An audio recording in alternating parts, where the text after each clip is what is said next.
All right, welcome everyone. It's gonna take a little bit for everyone to get on the webinar.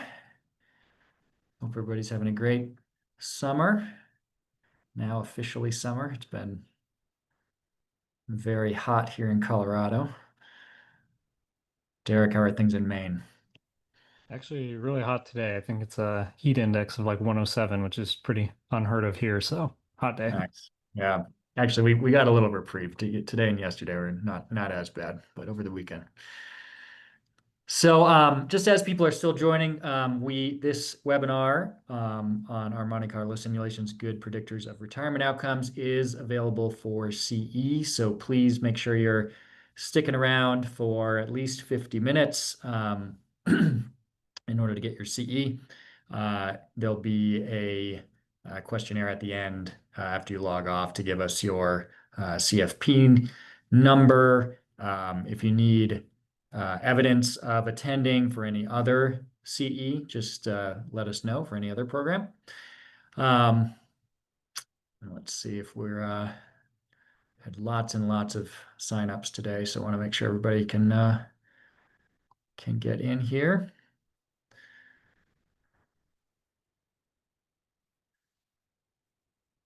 All right, there are some people just trickling in. So I'll kick it off though, and try not to say anything important before everybody's on here. So welcome. I'm Justin Fitzpatrick, the president of Income Lab. I'm here with Derek Tharp, uh, man of many talents, and now my colleague at Income Lab, head of innovation here.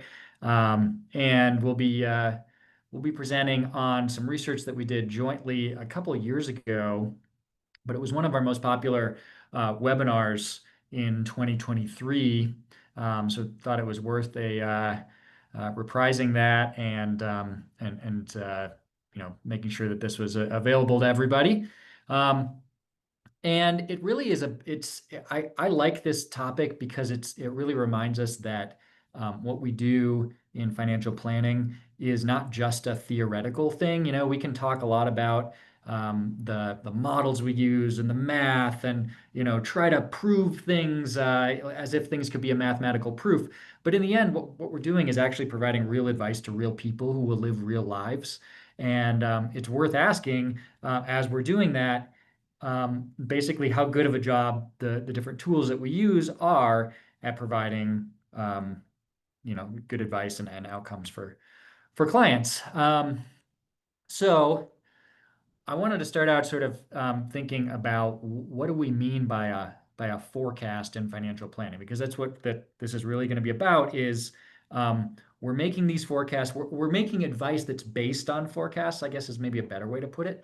And I think it's important to remember that some of these analyses we do, um, they are not, they're based in a model, but the model is not the world itself, right? And so it can be a better or worse model. We can provide better or worse forecasts, and therefore better or worse advice. And we can obsess about, what our capital market assumptions are, and things like that. But we want to know is kind of the juice worth the squeeze? Is the analysis that we're doing providing decent forecasts and therefore decent advice?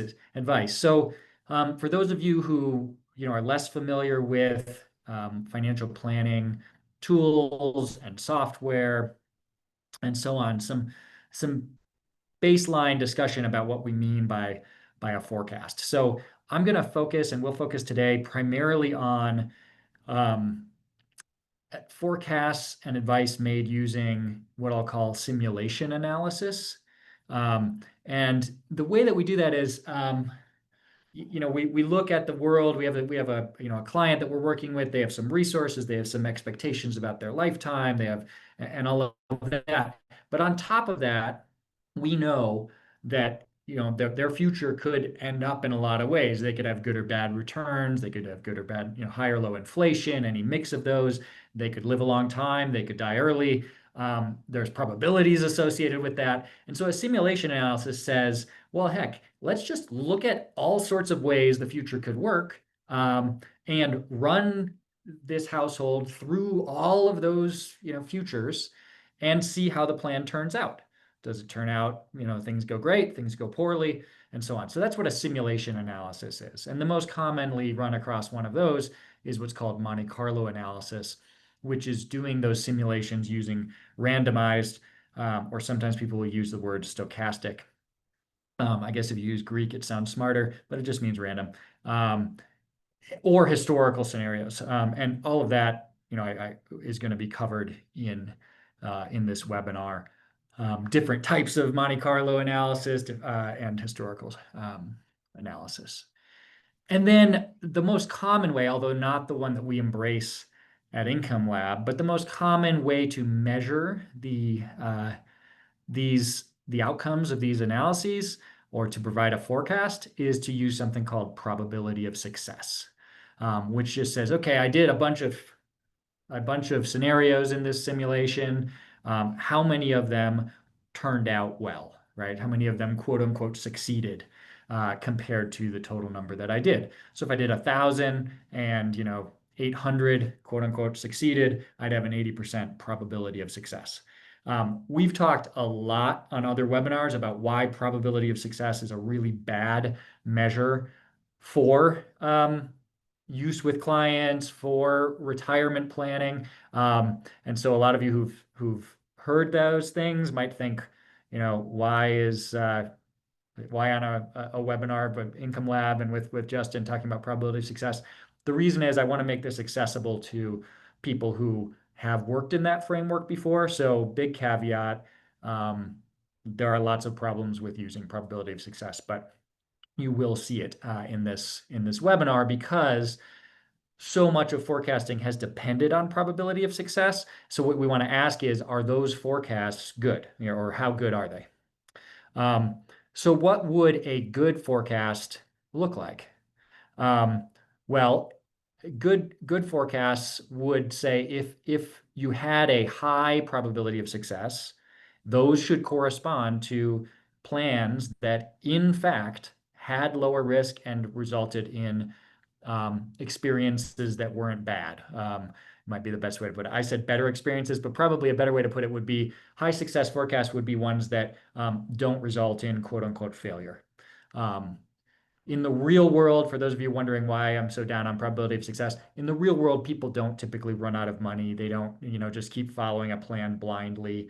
They adjust to the facts on the ground. That's a big part of what Income Lab does.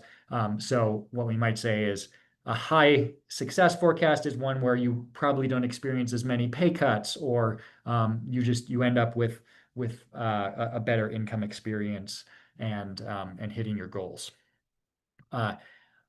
Also, a good forecast would be one where if it's predicting low success, that should correspond in reality to plans that are higher risk and have worse experiences. So a good forecast isn't necessarily a forecast that predicts good things. It's one that when it predicts good things, things turn out well, and when it predicts bad things, things turn out poorly. So that's what we mean by forecasts. And again, going back to this, your model of the world that you're using to make these forecasts is not actually the world itself. What are you actually saying if you talked with a client and said, your probability of success is 85%, or your chance of overspending is, 15%? What you're really saying is, according to one model of the world with all sorts of assumptions, this is my estimate. Okay, so another way to talk about the accuracy of forecasts would be just to look at what would an accurate forecast look like, and what would inaccurate forecast look like.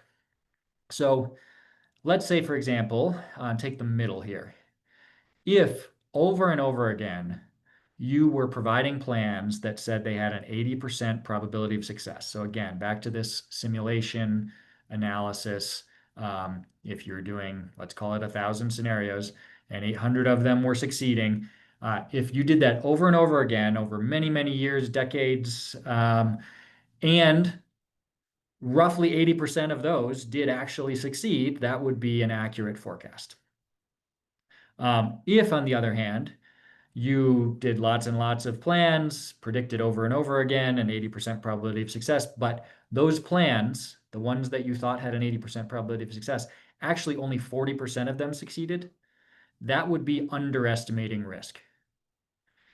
And on the other side, if you did lots and lots of plans, this is a little less less likely, but let's imagine you did lots and lots of plans and you predicted a 40% probability of success, so 400 out of 1,000. And you did that over and over and over again over years and decades. And actually 70% of those succeeded. So that would be overestimating risk, right? So on the left, you're giving a rosy picture, but things don't turn out well. On the right, you're giving a really bleak picture, but things do turn out well. So these are two ways that your forecast can be inaccurate. You can overestimate risk or underestimate risk. And the question is, just in practice, using the tools people have, how good are these methods of simulation analysis, Monte Carlo analysis at predicting how things will turn out? To answer that question, you actually have to get a little bit sophisticated because uh, these probability of success or even chance of overspending or underspending type things are probabilistic forecasts. They're not categorical. So if I wanted to forecast whether it'll rain tomorrow, I could give a categorical forecast. I could just say, yes, it will. Or I could give a probabilistic forecast. I could say, I think there's a 75% chance. The question is, which forecast is more accurate if it doesn't rain tomorrow? So no rain. I mean, I think we all agree the probabilistic forecast, right? Because it didn't say it was a sure thing. On the other hand, let's imagine that we had a categorical forecast that no, it won't rain tomorrow, compared to a probabilistic forecast that there's a 25% chance it'll rain tomorrow. Which forecast is more accurate if it does rain tomorrow? Again, we'd say probabilistic. So the advantage of this probabilistic thing is that you're not as wrong as long as your forecast is not either 0 or 100%. A categorical forecast is basically always saying it's a sure thing one way or the other, 100% or 0%. And the kinds of forecasts that people make in financial planning are probabilistic. And that makes a lot of sense for very complicated stuff. Weather is certainly one. Financial planning is another. We really don't make categorical forecasts. It's just there are too many unknowns and too much variability to do that. And so, it's really easy to know whether a categorical forecast is good or bad. But a probabilistic forecast, we need a way of measuring how good or bad the model is. So here, let's stick with rain. And on the top, we have a good model. On the bottom, we have a bad model. And the columns are just, let's call it days. And in each day, it either rained or it didn't. And the two models made predictions about whether it would or would not rain. And the question is, how do we measure whether these models are good or bad? And the typical way that people measure the accuracy of a forecast is by measuring the error. The accuracy of the model, rather, is by measuring the error. And so what we do in each of these cases, this is technically called a Breyer score, which is the mean squared error of each prediction. You don't have to know the math behind this. Just all you really have to know is a higher error, a higher Breyer score is worse. So if you have more error, you're not doing as good of a job. And for these situations, the good model across these 6 predictions had an error of 0.05, and the bad model had an error of 0.65. So clearly the good model was better here. And generally, you can kind of squint at this and see why that is, right? So on the times you see yes, the blue ones are higher predictions, right? 90%, 80%, 70%. Yeah, those are pretty good. Whereas the red one, when it does rain, is predicting 10%, 20%, 30%. Not as good of not as strong, not as much in the right direction, and then vice versa for the times it didn't rain. So you can see where the error is coming from. If anybody's interested in the math behind it, it's very easy to find. It's not difficult math. So the way that we'll measure whether these forecasts are good is partly by looking at the error.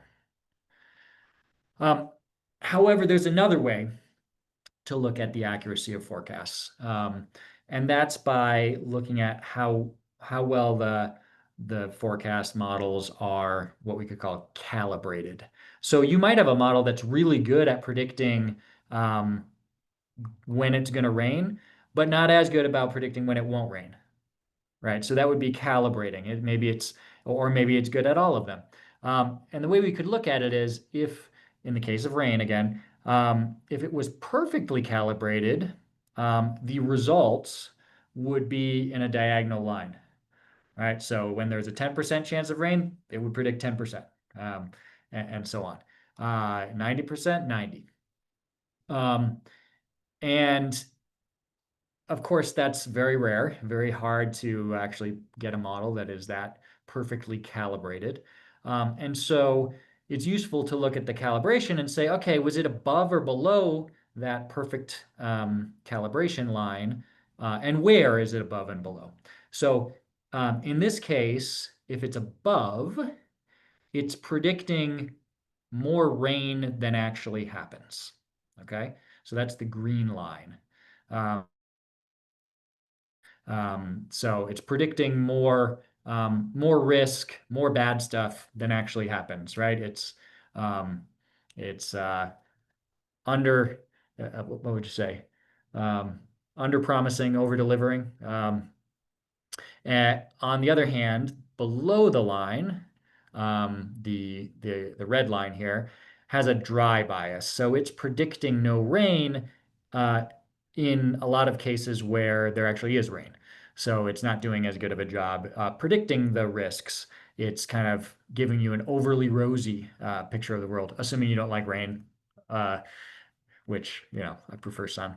And so these are helpful concepts to take with us when we go to looking at retirement planning.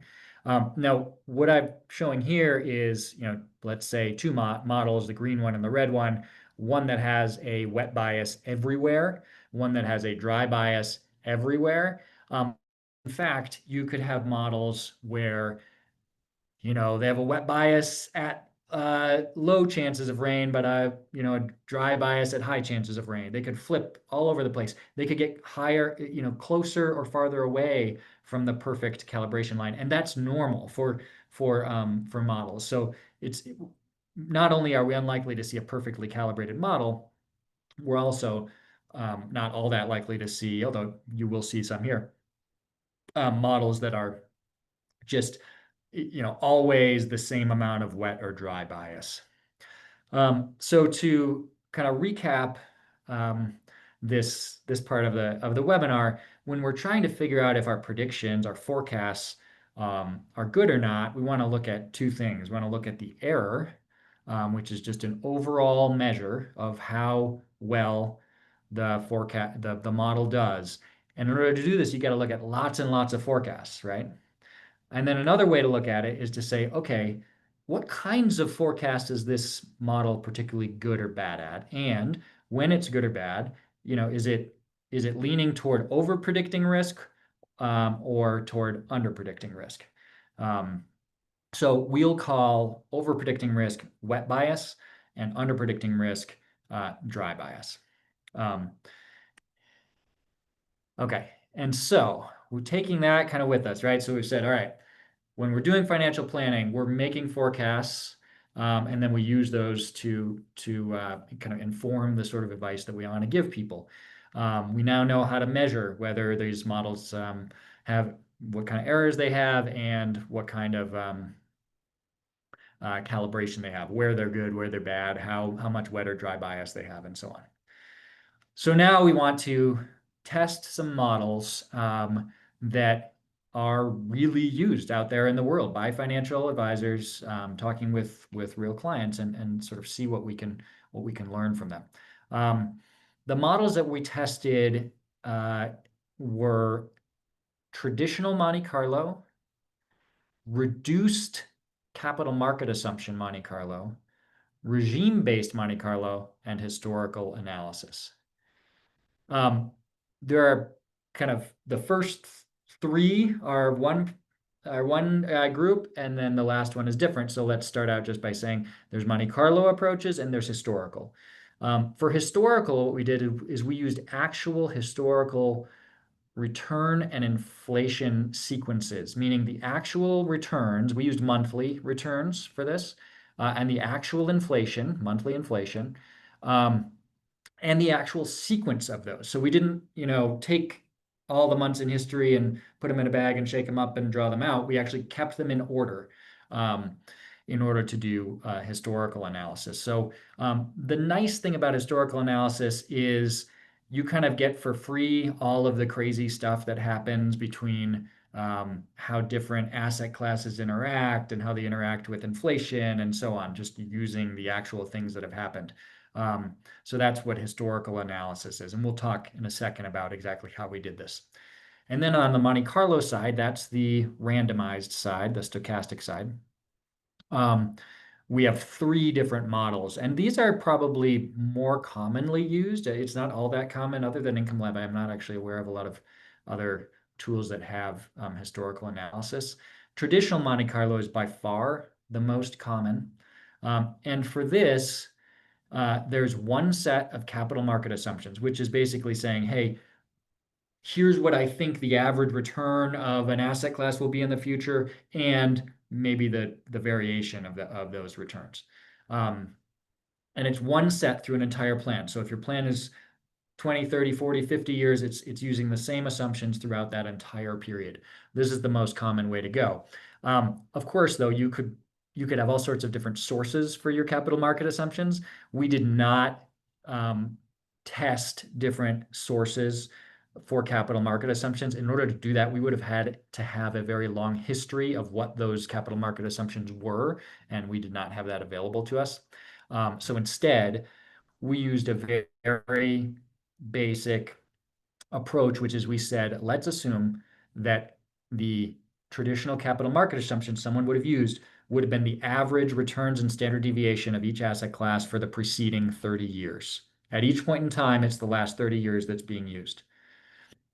And then we said, well, what seems to be relatively common is for people to reduce their capital market assumptions. So I've commonly heard people say, hey, I'm expecting returns to be a little muted going forward, that kind of thing. It's a lot less common, at least for financial advisors, to say, I think returns are going to be great. They're going to be way better than they were in the past. Um, which, by the way, makes total sense. There's a lot of incentive, I think very reasonable incentive not to overpromise overpromise clients, right? So kind of using more muted capital market assumptions, I think is very it's based on kind of a rational fear of overpromising. So we just said, let's take traditional Monte Carlo with those 30-year averages, but just reduce the return assumption by 2%. And then the third Monte Carlo approach that we used was what's called regime-based Monte Carlo, which just means you're using two sets of capital market assumptions. One for the near term, and we define near term as 10 years, and the other for the rest of the plan. We call that long term. And we'll go over how we created the capital market assumptions there, but it was basically using a kind of an economic measure to do this. So that the concept here was that if you're going through and doing planning with a client, you may have near-term expectations, and that actually is common. You can find capital market assumptions that tend to be kind of 10 years. It's actually pretty rare to find like a 30-year capital market assumption. So, a lot of the big banks and things will give 10-year or even shorter capital market assumptions. So the idea is that somebody might want to kind of express a view saying, hey, for the next, 10 years, I expect returns might be a little bit muted, but then after that, maybe they'll revert to the mean. So this is a way for someone to kind of express a view, but not have it affect the entire plan, right? Maybe you expect inflation to be really high, but do you expect it to be high for 30 years? Maybe not. Maybe you're just saying it's the first 10 years or even less. And same with returns. So again, we looked at four different approaches: historical, which uses actual returns and inflation and their sequences; traditional Monte Carlo, which just uses 30-year averages; reduced assumption Monte Carlo, which just reduces those averages by 2%; and regime-based Monte Carlo that uses two sets, near term and a long term. So this again goes over how regime-based Monte Carlo looks. So there's a near term and then the rest of the plan.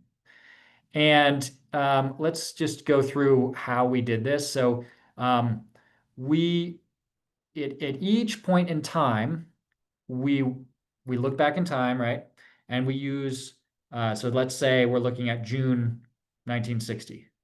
In order to make a forecast at that point, we're forecasting from June 1960 forward, but we're using the 30 years before June 1960 to create the capital market assumptions. And then as we move forward to July, we do it again. Right now we're looking at the 30 years before July, and we're going forward from July. And then we go to August, right? So that's the method that we used. Is we just looked back in time and we said, at that point in time, what would my capital market assumptions have been if I used this method to produce them?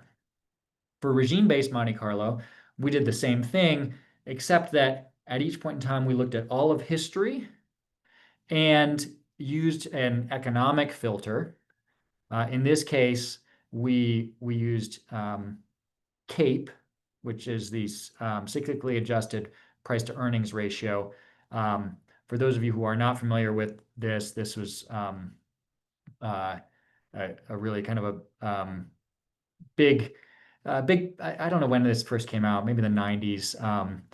And I believe it was Schiller who first came out with this idea that PE, point in time PE, is not a great predictor of things, but longer term PE is, and that's what CAPE is. And so what we did is we used a CAPE filter to produce the capital market assumptions, and we can go into a little bit more of that. But and then again, step forward through time and keep doing that over and over again.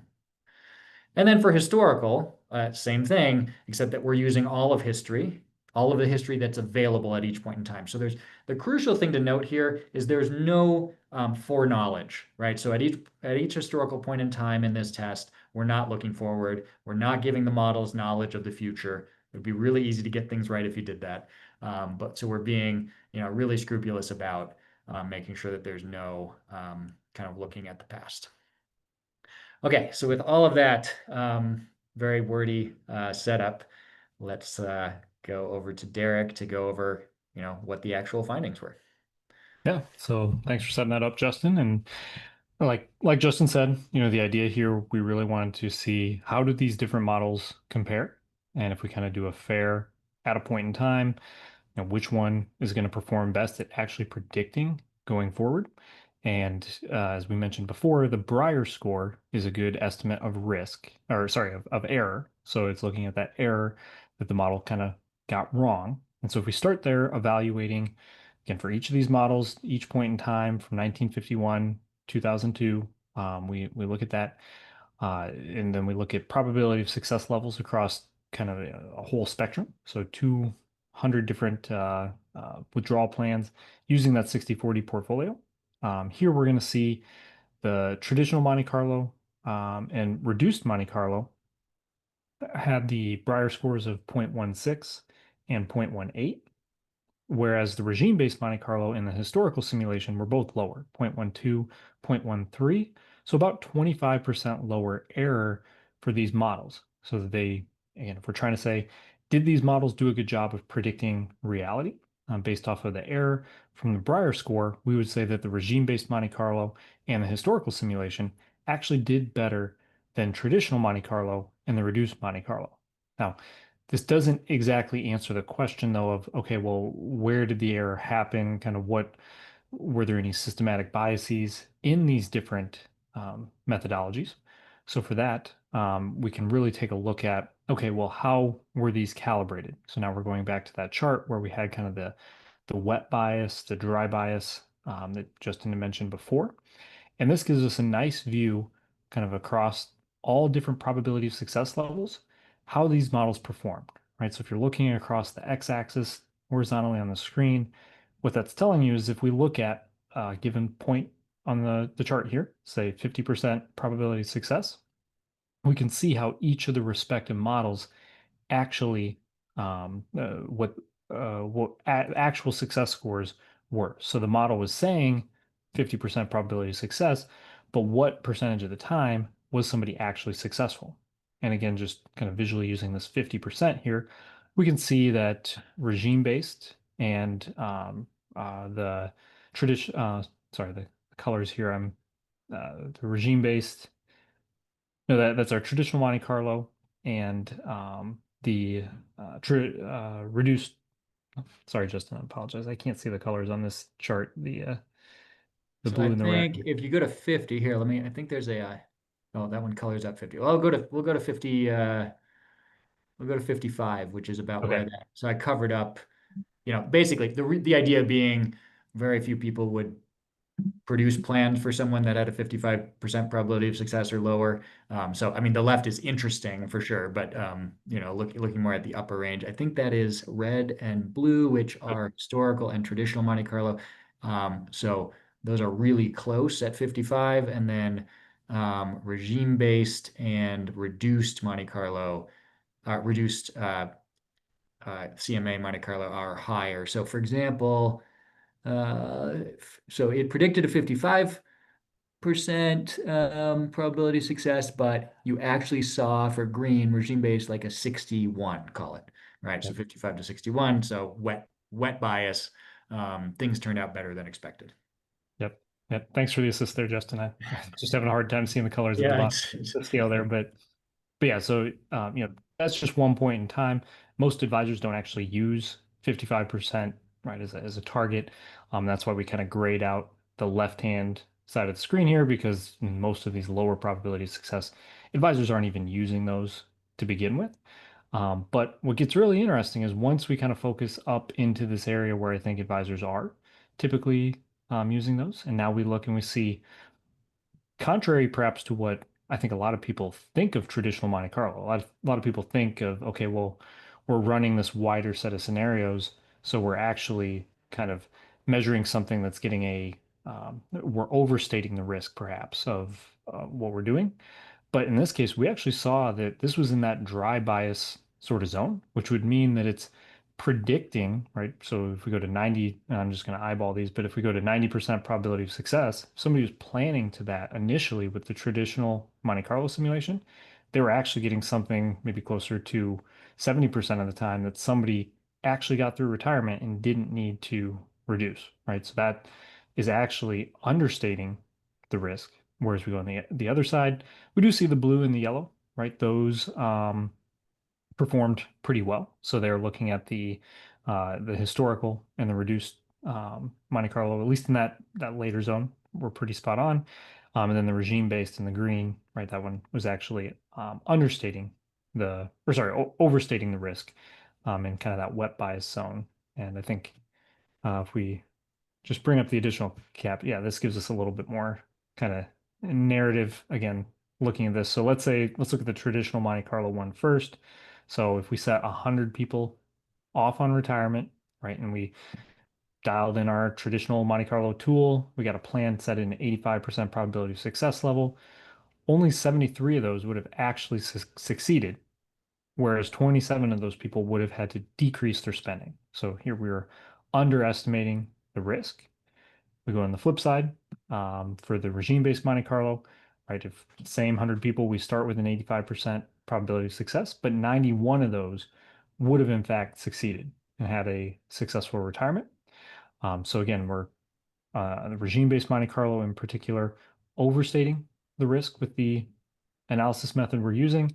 With traditional Monte Carlo, we're actually understating the risk in this particular zone, right? Of course, it's different. You can look and see, I know it's a little hidden now, but if you go all the way to the left-hand side of the chart where it's grayed out, the red line is actually above, right? So it was actually kind of understating there, which I think really gets to a little bit more of the real world market dynamics, the fact that we're seeing all returns are independent assumed to be independent of one another with a traditional Monte Carlo assumption, but we actually see, right, in the real world, mean reversion, in particular, also things like momentum, they're a little bit, they don't really fit the assumptions of the traditional Monte Carlo model. Justin, if you want to go to the next. And if I probably didn't mention this, but if anybody has questions, there is a Q&A. I know few people have put those in already, but please feel free to drop questions in the Q&A, and I'm sure we'll have some time at the end to hit some of those. Yeah. Then one other way of looking at kind of the error here, if we look at 5-year rolling error levels, right? So we're just looking at, how did these perform again using that Breyer score, kind of looking, trying to smooth some of that out, see how these models performed based at different periods of time. I think there's a few interesting things here. One, you can see there is kind of a general shape, right? There were some time periods in history where just all models in general kind of performed better than others. So I think that is interesting to see that shape. It's not that any particular model is totally immune from it. But when we look at, in particular, the traditional Monte Carlo simulation and the reduced capital market assumption Monte Carlo, we see that here there's more inconsistency, right? So there were periods where they performed about as well as historical simulation or regime-based Monte Carlo. Somewhere around like the 1980s, right? Everything, or late 1970s, everything was pretty low there. But then we get into the mid 1980s and things really spiked. And so we were really seeing that now they were performing much worse and significantly so when compared to the other models. So interesting to see the shape. Then if we go to the next slide here, we can see just even how the more consistent, more stable over time performance that we got from regime-based Monte Carlo and historical simulation. Again, I think a lot of that just comes down to we're getting more real-world dynamics in these models, and so we're actually picking up some of the things that, in particular, traditional Monte Carlo and traditional Monte Carlo with lower capital market assumptions just aren't going to be able to capture as well in the way that most advisors are actually implementing those types of tools today. Go to the next slide here, Justin. So just to kind of wrap up, thinking about the real practical implications for advisors. I think traditional Monte Carlo, we do see here that it's consistently underestimating the risk at those levels that are most important to planners. Right. And I think this actually goes against how most advisors think about Monte Carlo. They think with Monte Carlo, I'm using a tool that is really going to kind of overstate. It's looking at things beyond the historical record. So it's looking at some more extreme scenarios. And in a way, this is true, but it is interesting to see if we really narrow in on that time period that's most commonly used for targeting an actual probability of success level.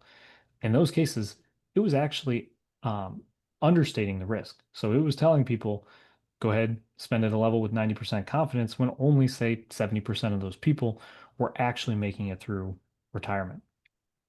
When we look at regime-based Monte Carlo and historical analysis, those had 25% less error than traditional and reduced CMA Monte Carlo. So overall, those from an error perspective, if that's what we're kind of targeting in terms of trying to reduce error in general, those were performing better. Now, again, being practical about it, reducing error may not be the only thing that we care about, right? We might care about that bias that's in a model and how is it when it's wrong, how is it wrong? And to go back to the weather example, it's actually really interesting if you look at how meteorologists forecast. They're all using models where we can actually go to kind of the official governmental sources and whatnot, and we can see how those models perform. And we can see that those models are actually predicting a chance of rain that's lower than what you hear on the news. Right? They build in that wet bias again for that reason that if you were to, grab your umbrella because you see there's high chance of rain and it doesn't rain, you're fine. You're happy. You're not going to be too upset about that. But if you do leave your umbrella at home because you saw a 5-10% chance of rain and thought, oh yeah, it's probably not going to rain and it rains on you, then you're going to be upset. And people actually do get upset at their meteorologist. And so it's something where they've said, okay, you know what, we're just going to forecast a little bit higher chance of rain, just so that we're reducing the risk that people are going to be upset at us. And in a way, I think we should care about how are the models that we're using as advisors maybe kind of biased in one direction or another, or at least understand, so we can maybe correct or just make sure we understand the limitations of the models we're using. So that's where we get to regime-based Monte Carlo really had that consistent wet bias, meaning, that's something we're over forecasting rain in a sense. And so I think that would be most consistent if somebody does want to apply kind of that extra level of perhaps caution, that's there. That would be one way you could do that by using regime-based Monte Carlo. Historical analysis, I think, is notable. And personally, myself as an advisor, that I like to use historical simulation. I think it's the simplest to kind of explain to somebody. I think it performed really well, whether we're looking at error or whether we're looking at the bias. Like it was pretty consistent. So I liked that aspect of it. And then just more practical, if you're using a tool like Income Lab, one thing I like is if you change the numbers when you're using a Monte Carlo simulation, if you playing around with inputs in your plan, it's going to generate a new simulation. You're going to see some change in numbers each time you do that, even if you bring the plan back to where you started. But with historical simulation, we don't get that same sort of effect. It's actually going to come back to basically where you were at before. So it provides a little bit more stability in planning results that I like. So just at least me personally, I love that in Income Lab we have the option. We can choose any of these methods that we might want to use. But for me personally, I like how it performed looking at analysis like this. And I also like the consistency. If I were to change assumptions and come back to a plan, I can actually get back to kind of that similar number. But of course, no model here was even close to error-free. We even see over different periods, models perform better or worse as a whole. There was some correlation between how those all performed, but really just having a game plan ultimately for how you're going to adjust, how you're going to monitor, right? And that's where we get into the risk-based guardrails, making sure we're keeping a plan on track and we're not letting risk get too high, we're not letting risk get too low, because the reality is, we may have to course correct along the way, either because of just what happens and the model was perfect, or because perhaps the model itself wasn't doing a perfect job and we still have to keep things on track. So having an actual game plan for that, I think, is very important. Awesome. Thank you, Derek. We have a whole bunch of questions. Unlikely we'll get to all of them, but if you see ones that you want to have us answer or address, please click the little thumbs up, and we'll try to hit the ones that have the most upvotes.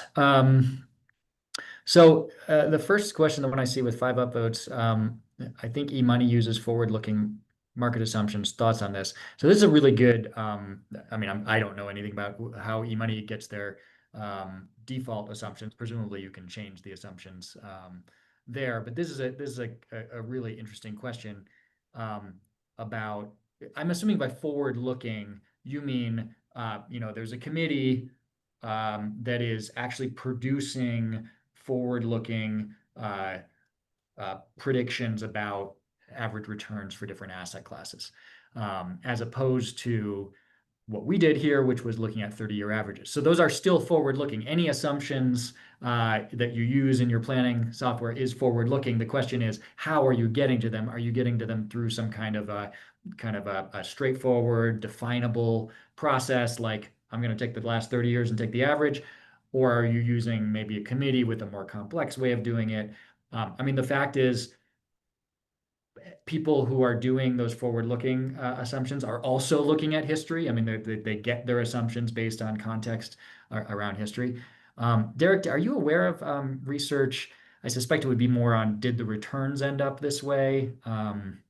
Looking at actual, committees that make these forward-looking market predictions and whether they're good or not. Not so much on the like how do committees do. I mean, we Yep. do know that things like the CAPE, right? There is some predictive validity to that in terms of being able to forecast higher or lower, say, 10-year returns based on those current levels. So, presumably there will be some adjustment there. But yeah, I think, you know, like you kind of said, all assumptions really kind of should be forward looking, like, or I mean, we could just be using historical averages, but we're still projecting those into the future. One challenge I have, with, and I think that comes out in this, right? Is especially if we're in an environment where we expect returns to be lower, that tends to be when people care about that forward-looking projection more. The whole difference here, like regime-based Monte Carlo here, where we said, okay, let's apply that for that 10-year period where actually long-term returns are a little bit more predictive, versus using that reduced assumption for the whole 30-year period, because I think that to me is not as realistic because we do, and it might even be longer, right? You might be doing some plan for an accumulator where you're looking 50 years into the future, and it doesn't necessarily make sense to me to reduce those CMAs for that whole period. Right. That's right. Um, Lots of votes on asking how Income Lab uses these sorts of things. So what we've been talking about, these predictions, these forecasts, these models, for um, the guardrails. So for those of you who are not familiar with Income Lab, I'll bring up what that looks like. And this really addresses the last piece that Derek was saying, which is, yes, it looks like, historical performs better, regime-based Monte Carlo performs better, but none of them are great. So we really need to like be humble about predictions here and have a plan for updating and so on. So what's happening in an income lab plan is there's three things. You've got a retirement paycheck, which is targeting a particular risk level. So it's saying, hey, find me something I could spend that has a X% chance of overspending.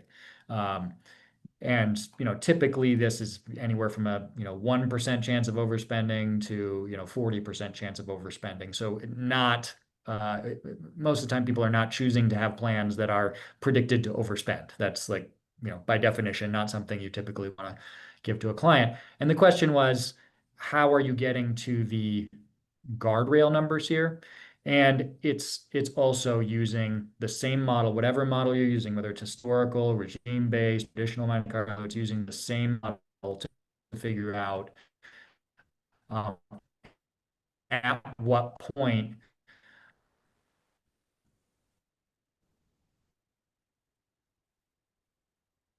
your risk of overspending or underrail, the lower guardrail, is when your risk of overspending is too high.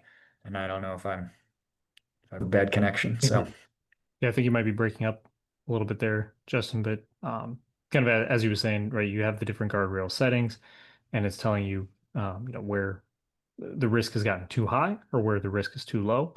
And we do have those different thresholds. And looking at the question here, I do believe, when just want to make sure I'm looking at the right one, but when you're using Monte Carlo for that would depend on your plan settings as well. So you could go into the advanced settings in the plan and you'd be able to choose, do you want to use Monte Carlo? Do you want to use regime-based Monte Carlo, historical simulation?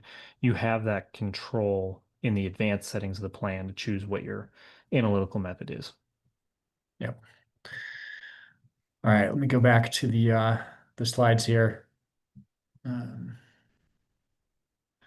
for some of these other questions. Okay. So let's see what we got here. So a couple of questions I just dismissed, but yes, there will be a recording, and we'll distribute the slides for those of you who either want to review them or came in late. We did not do a Brier score just limited to say the upper end of the scale here. That's a perfectly reasonable, I think. Things I'd have to think about it statistically to see if that is legit. But if it is, we didn't do it. Been an interesting point. But I do think this. So the question was about, hey, let's just look at errors in the zone where I care the most. And I think this calibration graph is probably one of the best places to do that, to kind of say. And that's what is remarkable here is that the red line, the traditional Monte Carlo, has such a dry bias. And this is kind of the range where people would want to be. Basically, in a way, this actually says if you're going to use Monte Carlo, using the slightly lower the reduced Monte Carlo is not a terrible idea. Although there's still actually, strangely enough, in kind of the 90 zone, a dry bias, even for reduced assumption Monte Carlo. So for whatever it's worth. The other thing that's really notable is the blue line, which is historical. It's probably the one that kind of hews most closely to that perfect calibration line, but it bounces a little bit above and below. Um, and when I think about, giving advice, like Derek was saying, um, people probably want to err toward wet bias, in the sense of, people prefer good news to bad. So if you're saying, hey, this is what I think you can spend, and then 2 years later you say, hey, great news, I think you can spend more, that's not a bad conversation to have. Whereas, having to advise a cut in spending is a little harder conversation. But there are lots and lots of levers you can pull, to make your advice be relatively, more conservative. That could be changing your capital market assumptions, but it could also be choosing a spending level, that's maybe a little more conservative. Or Derek, I know, in Income Lab you can make a plan that includes the retirement smile. We call it an age-based spending path, which is probably the most realistic way to model spending because let's face it, 90-year-olds spend less than 60-year-olds usually, barring um, medical expenses. And but planning with a flat, meaning assuming that you'll spend the same thing every month of your life, adjusted for inflation, that's also a conservative thing to do. So, I think one thing is we need to be careful not to layer on, every time we have an opportunity to be more conservative, you could push that wet bias way, way out. And at some point, the wet bias is actually probably a negative thing because we're potentially leading to, kind of an underspending and regret sort of situation. Um, so I don't know, Derek, are there any questions here that you? I mean, I see the next one. So to get to the 85% success with traditional Monte Carlo, one should be shooting for 100% success in the software. I would say no. I wouldn't necessarily take that interpretation away from it. It's going to be something where, based on the test we did here, right, we're just saying when you play into that 85% probability of success, you were only successful 73% of the time. So it overstated or understated the risk. But I don't know that I would. There's other problems with Monte Carlo simulation. I assume um, isn't clear to me here if we're talking about using Monte Carlo simulation software or Income Lab. Nice thing with Income Lab, right? This is all going to be baked into the different guardrail settings that you have, the risk levels. That's all going to be accounted for. If you're using an actual Monte Carlo simulation tool and you pushed all the way out to the 100% probability of success level, oftentimes you're reducing spending so much that I think you're very, very far into that kind of regret zone where you're advising people to spend way less than they really should be. So I wouldn't take that away from it. And then obviously it depends on the assumptions you're actually using in your software that might differ from the analysis here. Yeah, and we did have a bunch of questions about, what system other software programs use. I mean, traditional Monte Carlo, as far as I know, is the only thing available at most approaches. However, understanding what your capital market assumptions are would be probably the most important thing to do if you're trying to connect it to these results. So again, we're using kind of a very straightforward, and potentially it is what the defaults are for some systems. In fact, for Income Lab, the our default capital market assumptions for traditional Monte Carlo, I think we use 50 years instead of 30, but it's a perfectly reasonable approach. And so you'd have to look and see where your capital market assumptions are coming from to understand, which of these approaches we looked at is most similar, to the one that you're using. Or you can use Income Lab and get access to basically all of them. And then there were a bunch of questions about, well, what did we mean by, did these things succeed or fail? Yes, we did use, like, did it run out of money? And, Chris, you're absolutely right. If there was $1 left, we counted that as a success. I don't think most people would view that as a success, but, you have to put the line somewhere. So this is, in the real world, people would actually not run out of money. They would adjust, right? Which is what those guardrails are all about. But yeah, we just said, okay, let's set a bunch of people off with plans that have a, call it 80% probability of success, and see which ones actually still had money at the end. And that was how we did it, which is, I think, that is actually what um, probability of success, tends to mean in practice. So, um, let's see here. I think we handled that one as well. Some See there one was here directed towards me about speaking towards Monte Carlo success rates and spending withdrawal adjustments over time. It refers to a session where I talked about 20%, 50%, 80% success rates and how they are impacted by a single point in time versus ongoing adjustments. I think that discussion was actually a little bit of a different discussion. I have a Kitces article on why 50% probability of success might actually be an okay level to use. But the whole dynamic there is the difference between a one-time plan versus an ongoing plan. And the way Monte Carlo simulation is really set up, and the way I think we most intuitively interpret it is more that one-time plan thing, right? Where if you were building a plan, you had one point in time that you could use it, you had to set a probability of success level, and then you had to charge forward blindly, making no adjustments and had to follow it. Then yeah, using something like a 95%, 99% probability of success might make a lot of sense because you don't have that ability to adjust. Whereas when we actually look at, okay, well, what if we recalculate and we say, okay, we're going to target a constant 95% or a 90% or 50%, right? If we keep adjusting along the way, then the probability of success level you choose actually doesn't matter as much. It's more like putting your thumb on the scale in favor of a high probability of success would be preserving more of your estate or your legacy and not spending as much today. Whereas a lower probability of success is prioritizing spending today um, and not your legacy so much. So that's kind of a different sort of topic, but that's assuming you used a constant probability of success level, which again isn't what I'd actually recommend doing. I'm a big fan of using your risk-based guardrails to determine when you should adjust. On that point, probably we could just take this one last question, which was about basically rerunning the simulation. And the question is, every year as the client ages, does that reduce the error rate? That's really what we're talking about when we say none of these are good. And like you wouldn't use them to, um, I don't know, they're not good enough for, like, life or death type things. But thankfully, and we've talked about this on other webinars, retirement in particular, and I suppose your entire financial life, really has a lot of great aspects to it where you don't need to have perfect forecasts, because you have this opportunity to update for new information over time. Um, so I've talked about this as, a retiree is not a hedge fund, not a highly leveraged hedge fund that could, if things go against it, it goes out of business tomorrow. Um, and so that's why this frequent updates. So at Income Lab, we update plans monthly. We could have an interesting conversation about what the right cadence is, but certainly at least annually, probably.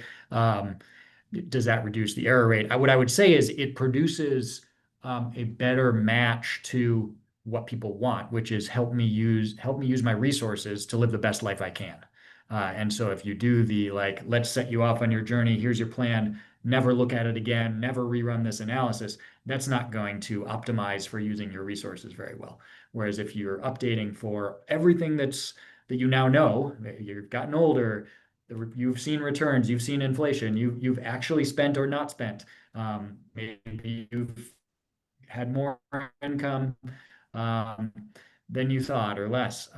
All of that, I say it's vital to keep updating a plan in order to kind of optimize the income experience that somebody's having. So yeah, spot on. And Yeah. I'd say, in a sense, obviously you want to do the best you can with your model and your assumptions, but regardless of which model you're using, that's an important thing to do.